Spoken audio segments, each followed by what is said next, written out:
Thème, celui d'être l'acteur, l'auteur de sa vie professionnelle, c'est également valable pour la vie personnelle, parce que si on regarde très rapidement une histoire des idées, je vais de façon très rapide en faire un peu la synthèse, on se rend compte que de l'Antiquité à nos jours, en gros, toutes les grandes transcendances, toutes les grandes autorités qui donnaient un sens aux existences individuelles, se sont effritées et se sont effondrées. Du temps de l'Antiquité, c'était le cosmos qui donnait un sens aux individus. Le but de la vie, c'était de trouver sa place, son topos, comme disaient les Grecs, au sein de la cité, de la famille et de l'univers. Du temps des commandements divins, une vie réussie, avoir un sens, donner un sens à sa vie, c'était être en alignement, aligné avec les commandements divins. Du temps aristocratique, la question du sens de sa vie ne se posait pas tellement. On naissait aristocrate, on avait une vie d'aristocrate. On naissait prolétaire, on avait une vie de prolétaire. Et au XXe siècle, surtout après les deux guerres mondiales, l'autorité politique a perdu de son prestige. On n'attend plus des hommes politiques, des femmes politiques qu'elles guident les existences. On le voit tous les jours dans notre quotidienneté, dans notre actualité, les gilets jaunes, etc. Donc on ne croit absolument plus à l'autorité politique. Elle perd de son prestige et on n'attend plus des politiques qu'ils guident les existences. Ce qui fait que l'individu se retrouve très vite face à lui-même, face au vertige du soi toi-même, réussit ta vie. D'où l'engouement aujourd'hui pour toutes sortes de béquilles comportementales, de kits comportementaux, de développement personnel, etc. Et au niveau entrepreneurial, qu'est-ce qui se passe? On n'attend plus non plus, en tout cas on attend moins de l'entreprise, des grandes entreprises, qu'elles structurent les existences. Et l'intrapreneuriat prennent tout leur essor. Et je voulais juste mentionner, expliquer ce que ça veut dire qu'être acteur, auteur, entrepreneur de sa vie du point de vue philosophique. Ça suppose 3 choses essentielles et que la période d'ailleurs Covid nous accule à repenser ou en tout cas à pratiquer. La première chose, c'est qu'on n'est pas acteur de sa vie, on n'est pas actif, on n'est pas l'auteur de sa vie, c'est la même racine étymologique, si on ne prend pas un risque. La notion de risque est très dévalorisée, surtout en France aujourd'hui. On le considère très régulièrement comme une menace et très rarement comme une opportunité. Or, on n'agit pas si on ne prend pas un risque. Si on ne prend pas de risque, on est sur du comportemental, sur du mécanique, sur du procédural, mais on n'est absolument pas dans de l'action véritable. Donc, pour entrevoir le risque comme une opportunité et pas sans cesse comme une menace, il faut être capable de faire preuve d'intelligence d'action. C'est ce qu'Aristote appelait l'œil de l'âme, c'est-à-dire que ce n'est pas le bon cerveau rationnel, la bonne partie rationnelle mathématique en nous qui peut appréhender le risque de cette façon, mais c'est ce qu'en philo on va appeler l'intuition. L'intuition, c'est pas du tout du flair ou du pif qui vient de nulle part. L'intuition, c'est relié à l'expérience. En gros, c'est la sédimentation, le condensé de toutes mes expériences passées qui fait que je ressens intérieurement le sens d'une situation.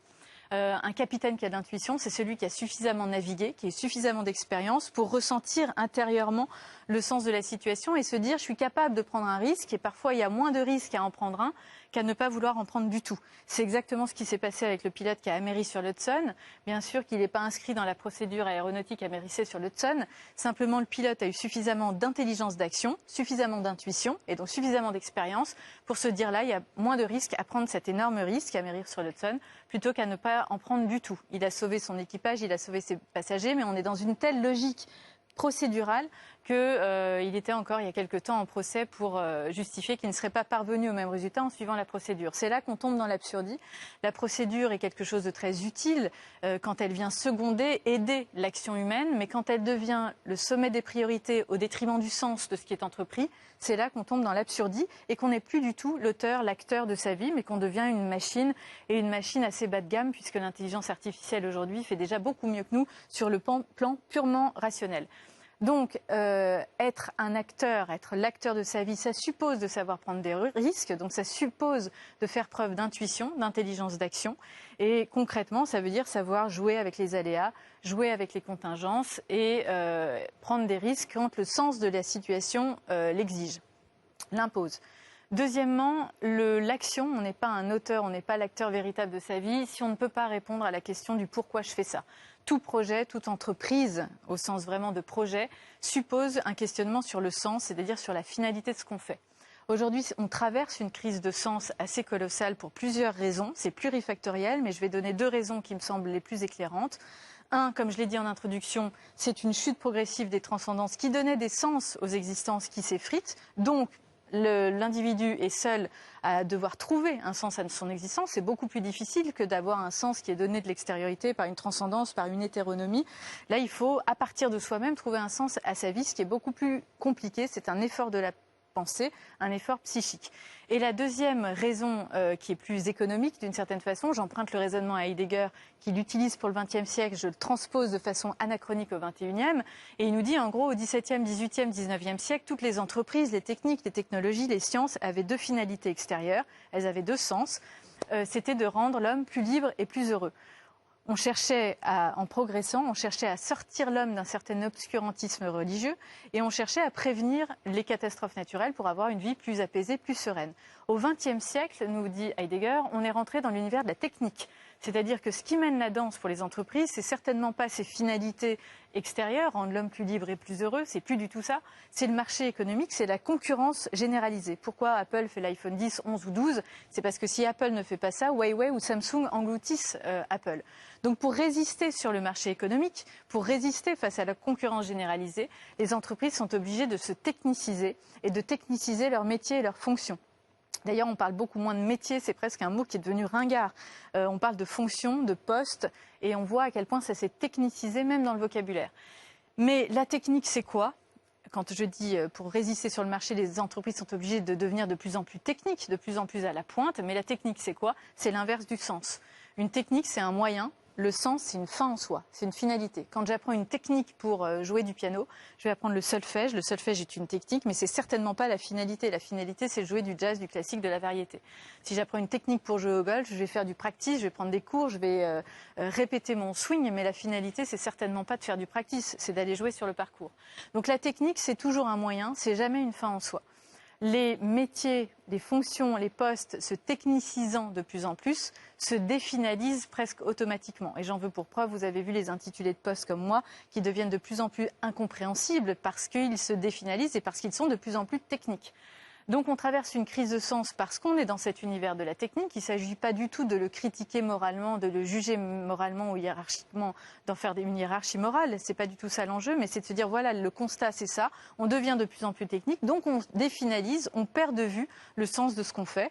C'est une source de souffrance assez considérable pour les gens qui ont des métiers justement dont ils ne voient pas la finalité. Ne pas pouvoir répondre à la question du pourquoi je fais ça, pourquoi je me lève le matin, c'est une source de souffrance. Et pire, c'est une déshumanisation à l'état chimiquement pur. C'est ce qu'on appelle aujourd'hui, à mon avis, ça aura le même avenir que le burn-out, le brown-out, c'est-à-dire la souffrance liée à l'absence de sens. Et c'est une dimension essentielle, une condition essentielle pour tout individu de voir de façon concrète, tangible, le résultat de ce qu'il entreprend. Et d'ailleurs, ça explique cette souffrance liée à l'absence de sens, un phénomène qui n'est plus du tout un épiphénomène, où beaucoup de gens qui ont des très belles fonctions, des très beaux diplômes, quittent tout vers 40 ans, 50 ans, et ce n'est pas la fameuse explication de la crise de la quarantaine, ou en tout cas pas uniquement, qui quittent tout pour à chaque fois, c'est à peu près la même chose, des métiers soit manuels, soit relationnels, ou en tout cas il y a de la matière en face de soi. La matière humaine, de la matière concrète, mais où on voit l'impact de ce qu'on fait et de l'impact de nos actions. Donc il n'y a pas d'action si on ne voit pas le résultat concret de ce qu'on entreprend. Et c'est une des prérogatives intrinsèquement humaines. On ne peut pas faire sans ça, sinon, encore une fois, on se mécanise très vite. Et je vais emprunter aussi une illustration à une philosophe qui s'appelle Hannah Arendt et qui avait commenté le procès, qui avait assisté et commenté au procès Eichmann à Jérusalem. Et Eichmann, officier d'Hitler, justifie ses actes, autrement dit l'industrialisation de la mort, en disant, vous pouvez vérifier ces mots sur YouTube, je faisais très bien, j'appliquais les procédures, je faisais très bien mon travail, je n'avais pas d'autre choix que d'appliquer ce que je faisais, et les tâches étaient tellement parcellisées, tellement technicisées, que je n'entrevoyais plus le sens, la finalité ultime de ce que je faisais. C'est évidemment faux historiquement, les nazis avaient un dessein très clair, mais ce qui est très intéressant, c'est ce raisonnement qui vaut caution pour vis-à-vis des juges et qui cherche à convaincre des juges. Et c'est vraiment ce que Hannah Arendt appelle la syncope de la pensée. Dès qu'on ne peut plus répondre à la question du pourquoi je fais ça, notre pensée est annihilée et donc l'être humain est nié d'une certaine façon, puisqu'une de nos qualités, une de nos forces, c'est cette réflexivité permanente sur ce qu'on fait. Et ne pas pouvoir répondre à la question du pourquoi, c'est donc la déshumanisation. Un autre exemple, parce qu'Eichmann est un peu colossal, un peu lourd comme exemple, je ne dis pas qu'un petit Eichmann sommeille en chacun de nous, mais si vous regardez l'expérience de Milgram, c'est exactement la même chose. Vous avez une autorité médicale en blouse blanche à côté de vous qui vous dit appuyez sur ce bouton et derrière une glace sans teint, vous électrocutez de façon douce et départ et de plus en plus forte des individus en fonction des questions et réponses. Très vite, 2 tiers des personnes qui font l'expérience oublie, je me mets dedans, il y a un biais cognitif qui oublie peu à peu la finalité de ce qu'elle fait et qui se soumet presque automatiquement à l'autorité qui est à côté. Donc c'est un effort, encore une fois, de la pensée. Penser le sens de ce qu'on fait ne va pas de soi.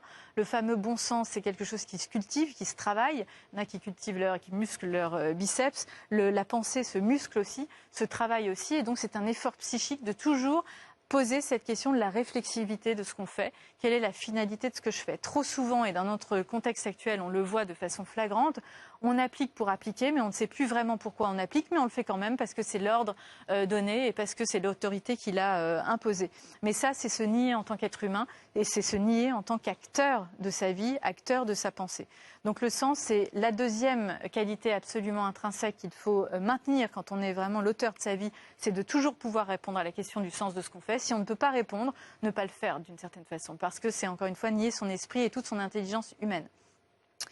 La troisième condition pour agir, j'ai parlé donc de l'intuition et de la prise de risque, du sens et du travail de la pensée pour questionner la finalité de ce qu'on fait. Et le troisième ingrédient pour être auteur, acteur, entrepreneur de sa vie, et ça vaut pour le domaine professionnel, mais ça vaut aussi pour le domaine personnel, c'est la confiance. On ne passe pas à l'action, on ne passe pas à l'acte sans une certaine dose de confiance. Confiance en soi et confiance en les autres. La confiance, c'est un très beau mot philosophique, mais ce n'est pas simplement un mot philosophique, c'est très intéressant dans la réalité quotidienne. Ce n'est pas simplement vertueux, c'est très intéressé et très intéressant. La confiance, l'étymologie du mot est très parlante, elle dit à peu près tout. Confiance, ça vient de cum fidere. Cum fidere, ça veut dire avec foi. Quand on est dans la confiance, on est dans le registre donc de la foi, c'est-à-dire de la croyance. Quand on croit, quand on a la foi, c'est qu'on ne sait pas. Si je crois en Dieu, si j'ai la foi en Dieu, c'est que je ne sais pas si Dieu existe ou pas. J'ai un doute sur son existence, on n'a jamais pu me prouver l'existence de Dieu, on ne m'a jamais non plus prouvé l'inexistence de Dieu, donc je suis obligée de parier sur l'inconnu, de parier, oui ou non, sur son existence. Donc quand on est dans la croyance, c'est l'opposé de la connaissance, c'est l'opposé du savoir, et la croyance va avec un doute, va avec le risque, va avec l'incertitude. Donc la confiance, va avec cette prise de risque, ce doute, ce pari sur l'inconnu. C'est un saut dans l'inconnu, la confiance, avec des degrés, bien sûr. Il y a plus ou moins des degrés de confiance, mais en tout cas, à chaque degré, il y a forcément une prise de risque. C'est pour ça que les gens qui vous disent ou qui nous disent j'attends de voir comment il se comporte et puis je lui accorderai plus ou moins ma confiance, c'est tout sauf de la confiance. C'est de la déduction cognitive, mais on est dans de la connaissance, dans de la déduction. En gros, la confiance, elle ne s'attend jamais, ce n'est jamais une conséquence, c'est une condition. Elle s'impulse, elle s'amorce, elle se décide, mais elle ne s'attend jamais, sinon on bascule dans le registre cognitif. Pour illustrer mon idée, je vais aussi prendre l'exemple de la fameuse phrase qu'on rapporte à Lénine, mais ce n'est pas du tout prouvé. La confiance n'exclut pas le contrôle. C'est d'une hypocrisie sans borne. Elle est très pratique, rhétoriquement, je le concède volontiers, mais elle est archi-fausse philosophiquement. Quand il y a contrôle, il n'y a pas confiance. Quand il y a confiance, il n'y a pas contrôle. Ce sont deux logiques qui s'opposent complètement. Quand on est dans le contrôle, on est dans le registre de la preuve, du tangible, on veut des preuves certaines de ce qui s'est passé ou de ce qu'on fait. On veut des reportings, etc. On ouvre les yeux sur ce qui s'est fait. Quand on est dans la confiance, comme je l'ai dit, on lâche prise sur l'autre, ou en tout cas, on ferme un peu les yeux, il y a une prise de risque, on ne sait jamais comment l'autre va se comporter. Donc c'est deux logiques totalement opposées. On ne peut pas à la fois ouvrir les yeux, regarder ce qui se fait, et en même temps fermer les yeux, lâcher prise sur l'autre. Ça ne veut pas dire qu'il faut dénigrer le contrôle. Bien sûr que dans les entreprises, dans l'entrepreneuriat, il faut du contrôle, il faut une culture du résultat, bien sûr. Mais les deux de manière concomitante, contrôle et confiance, c'est impossible. Je ne peux pas à la fois ouvrir les yeux et en même temps fermer les yeux. Si mes enfants là sont trop petits pour traverser la rue, il s'agit de les contrôler, il ne s'agit pas du tout de leur faire confiance. Mais le jour où je leur fais confiance, je ne suis pas derrière la voiture ou le feu rouge à leur dire « c'est pas du tout comme ça qu'il fallait traverser ». Je suis chez moi, je ferme les yeux et je prie le ciel pour qu'il ne se passe rien. Donc la confiance, d'une certaine façon, c'est très facile et très difficile. Très facile parce que c'est une décision personnelle. Je décide oui ou non de vous faire confiance. Je décide oui ou non de me faire confiance. Et c'est très difficile parce que c'est responsabilisant. Il y a toujours, on ne sait jamais comment l'autre va se comporter. Il y a toujours un risque inhérent à la conduite de l'autre ou un risque inhérent à sa propre conduite. Donc la logique de la confiance, d'une certaine façon, elle va avec une augmentation des risques et des incertitudes et certainement pas avec une augmentation des certitudes, comme on le pense souvent. Trop souvent, les gens disent je fais confiance à des gens fiables. Non, s'ils sont fiables, c'est que vous savez qu'ils sont fiables, vous êtes dans la connaissance, vous n'avez pas besoin, en tout cas pas autant besoin, de parier sur eux et de prendre ce risque qui leur est lié. Donc la confiance, elle est très intéressante du point de vue entrepreneurial parce qu'elle est vertueuse. Je disais, elle n'est pas seulement vertueuse, elle est intéressante vraiment au sens intérêt du terme. Quand on fait confiance à quelqu'un, l'autre se sent tellement investi de la confiance reçue qu'il adopte un comportement digne de confiance. Il y a énormément d'exemples où des entreprises, des dirigeants, des managers, en faisant confiance à leurs salariés, à leurs collaborateurs, ont retrouvé un travail beaucoup plus efficace, beaucoup plus sérieux. Le télétravail est un gage de confiance, en ce moment on en parle beaucoup. Et les études montrent que les gens travaillent mieux et plus efficacement en télétravail. Ça s'explique aussi par ce gage de confiance, cette reconnaissance faite à l'autre de son autonomie, de sa liberté d'action, de son pouvoir d'action, de son sujet, de sa personne d'une certaine façon. Et donc l'autre veut se montrer digne, bien sûr, de cette confiance reçue. Donc la confiance, c'est la troisième condition pour passer à l'acte, pour passer à l'action. Toute l'histoire, si je prends un exemple pour illustrer ce point-là, toute l'histoire des Misérables, c'est ça. Jean Valjean est du côté du mal, c'est une crapule, il vole, il ment, il est vraiment du côté du mal. Et à un moment, l'évêque décide de lui donner une somme d'argent.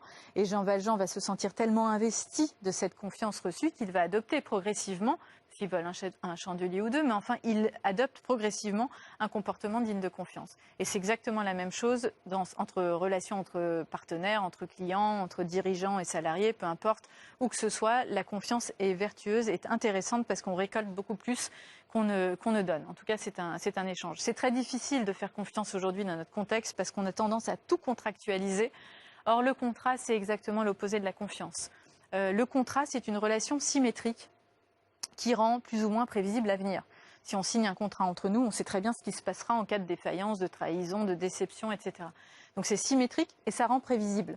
La confiance, c'est asymétrique. Si je décide de vous faire confiance, vous pouvez toujours me trahir, me décevoir, me tromper. Donc c'est asymétrique et ça rend absolument incertain l'avenir. Je ne sais pas comment vous allez vous comporter. Donc c'est une logique totalement inverse au contrat. Et comme dans notre contexte actuel, on a absolument besoin de sécuriser les choses parce qu'on vit dans un climat de peur et d'angoisse généralisée, on veut sécuriser, procéduriser, légiférer sur à peu près tout et donc contractualiser sur quasiment tout. Donc c'est très difficile de trouver des espaces de confiance pour justement oser cette confiance et oser impulser cette dynamique vertueuse inter-individuelle. Pourquoi j'ai insisté tant sur l'intuition, la prise de risque, la pensée, la réflexivité et la confiance? C'est parce qu'à l'heure de la digitalisation, de la robotisation, de l'intelligence artificielle, si on ne mise pas sur ce qu'on a de spécifiquement humain, alors effectivement, on a des raisons de s'angoisser, de se dire l'intelligence artificielle va remplacer certaines tâches, remplacer des emplois et puis va rivaliser avec l'intelligence humaine. Moi, je ne vois pas du tout les nouvelles technologies et la digitalisation comme des menaces, comme des puissances autonomes, mais au contraire comme des moyens fantastiques à notre service. Mais à condition qu'on cultive ce qu'on a d'humain et qu'on ne se mécanise pas. Trop de gens s'inquiètent, me semble-t-il, de l'intelligence artificielle qui rivaliserait avec l'intelligence humaine. Je m'inquiète beaucoup plus de l'intelligence humaine qui s'artificialise très vite dès lors qu'elle n'ose pas prendre de risques, qu'elle ne pose pas la question du sens de ce qu'elle fait et qu'elle n'ose pas passer à l'acte par manque de confiance. Donc pour moi, être un humain, et pourquoi j'insiste tant sur le fait d'être acteur, entrepreneur, parce que c'est la marque de l'humanité. On n'est pas une personne, on n'est pas un sujet actif si on ne fait pas preuve de ces trois choses-là. Être un humain, encore une fois, il suffit pas de dire aux gens on va remettre l'humain au cœur, l'humain au centre, l'entreprise ne serait rien sans les hommes et les femmes qui la constituent. C'est très joli, mais c'est de la flûte si on ne mise pas sur nos qualités intrinsèquement humaines. Bien sûr qu'il y en a d'autres, j'ai pas été exhaustive là sur ce point-là, mais enfin l'intuition, la pensée, la confiance sont trois des piliers absolument essentiels de l'humanisation et trois conditions essentielles de l'action.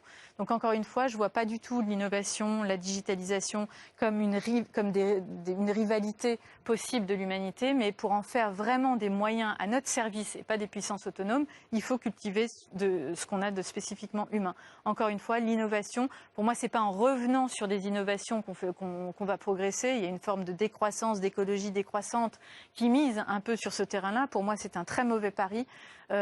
Tout l'enjeu aujourd'hui de notre modernité, c'est d'allier les innovations, avec responsabilité certes, mais d'allier les innovations avec nos qualités intrinsèquement humaines. Donc il s'agit d'accompagner la modernité avec responsabilité, mais en devenant de plus en plus humain autant que faire se peut.